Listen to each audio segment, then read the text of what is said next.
तुम्ही ज्या गोहत्यावर निर्णय लादलेला आहे, अहो त्या गोहत्यावर तुम्ही निर्णय लादला बरोबर आहे, परंतु त्या गोहत्यापासून जन्मलेले जे खोंडा आहेत, जरशा गायापासून जन्मलेले जे गोरे आहेत, तुमच्या म्हशीपासून ते जन्मलेले टोंगे आहेत, ते कुठे न्यायचे, कुठे नेऊन घालायचे? आज माझ्या याच्या म्हशीला 2 टोंगे झाले, हाय का कोणाला मान्य?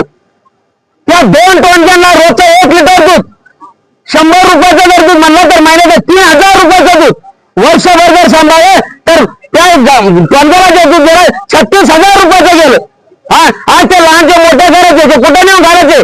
माझी प्रशासनाला विनंती आहे, शासकीय गोशाळा ओपन करा, अन्यथा या भाकर जनावरांसाठी 1 लाख रुपयाचं अनुदान त्यांनी ठरवून द्यावं, किंवा हे जे शासकीय जर गोशाळा निर्माण केला तर गोहत्या थांबल्या जाईल आणि त्या ठिकाणी तुम्ही शासकीय कर्मचारी नेमा, अन्यथा दुसरा मार्ग मिळू नये. त्या ठिकाणी तुम्ही ज्या शेतकऱ्याकडे भाकर देणार आहे, आज काही दिवसानंतर ऊसतोडी कामगार चालू होणार आहे, कारखाने चालू होणार आहेत. ऊसतोडी कामगाराचा ज्यावेळेस टायरचा ऊसतोडीचा धंदा चालू होता त्यावेळेस प्रशासनावर प्रत्येक बैलाचे टायरवरचे बैल शिलकतात, बैल मोडल्या जातात. मग मोडण्याला बैल त्या ऊसतोडी कामगारांना कुठे नेऊन घालायचा? तो बैल मोडल्याला तो अर्ध्या किमतीमध्ये पुरेशी समाजाला विकतो, नंतर मुकादमावर पैसे मागतो. याच्यामध्ये बरेचसे ऊसतोडी कामगारांचे मुलं असतील, मुकादम लोक पैसे देत नाही, तो शेतकरी कर्जाला पैसे काढतो, दुसरा बैल उभा करतो आणि त्या ठिकाणी टायर गाडी हाकतो.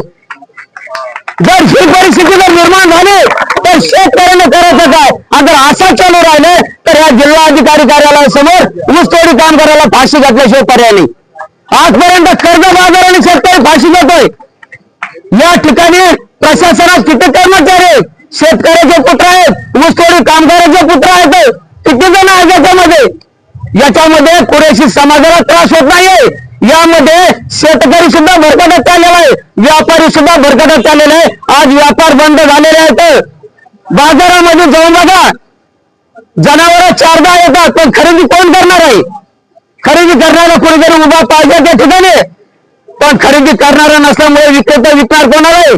आज लोकांच्या कोणाच्या मुली दवाखान्यात आहेत, कोणाच्या आई वडील दवाखान्यात आहेत. हॉस्पिटलवाले पैसे भरल्याशिवाय तुमचा जे पेशंट आहे ते सोडत नाहीयेत. मग त्या शेतकऱ्यांना करायचं काय? आज व्यापारी सुद्धा ढिले पडलेले, कारण की कुरेशी समाज बाहेर गावगावी जातो, बाजारपेठेतून जनावरे खरेदी करतो, आपल्या इथल्या स्थानिक बाजारपेठेतून जनावरे करतो आणि दुसऱ्या बाजारपेठेतून विकतो. त्याच्यातून त्यांना 2 पैसे मिळतात, व्यापाराची उलाढाल होते, त्यांचं घर खर्च होतं आणि याच्यातून शेतकरी सुद्धा सुखी राहतो. तर याच्यासाठी करायचं काय? पुन्हा आंदोलन, पुन्हा मोर्चा हेच काढायचं का? प्रशासन सध्या सरकारचं